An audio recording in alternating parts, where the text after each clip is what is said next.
Pemirsa, Kejari Buba sedang terima surat meninggalnya terdakwa Haji Halim dari Rumah Sakit Siti Fatimah yang selanjutnya bakal disampaikan ke Majelis Hakim Pengadilan Negeri Palembang guna dilakukan pemberhentian penuntutan. Sedangkan untuk kerugian negara yang ditimbulkan bakal diserahkan ke Jaksa Pengacara Negara.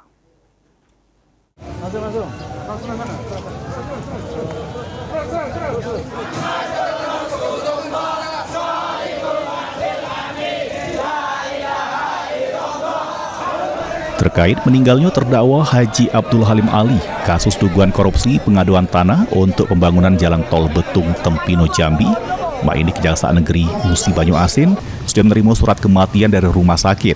Hal tersebut diungkap ke Kasipenkum Kejaksaan Tinggi Sumsel, Fani Yulia Ekasari.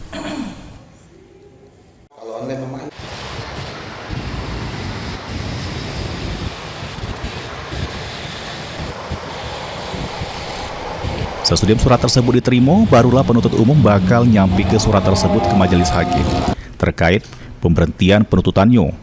Selain itu, Kejari Buba juga bakal nunggu surat keterangan penghentian penyidikan atau SKP2.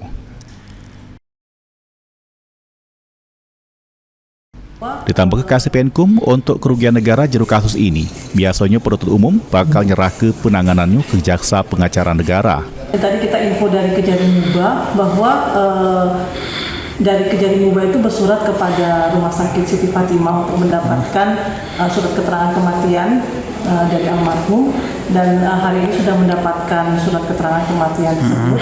Dan untuk selanjutnya prosedurnya itu dari penuntut umum itu nanti akan menyampaikan kepada majelis hakim terkait surat keterangan ini untuk dikeluarkan nanti penetapan dari hakim ya terkait penghentian dari penuntutan ini. Kemudian juga selanjutnya itu yang namanya penghentian penuntutan itu ada kewenangan dari Jaksa Agung. Karena ada kerugian negara kan yang pasti nanti kita juga tetap akan terus kita kejar ya yang kerugian negara. Biasanya kalau misalnya untuk terdakwa meninggal dunia itu biasanya diserahkan melalui jalur JPN ya, Perdata dan Tata Usaha Negara, melalui Jaksa Pengacara Negara untuk mengejar terkait kerugian negara.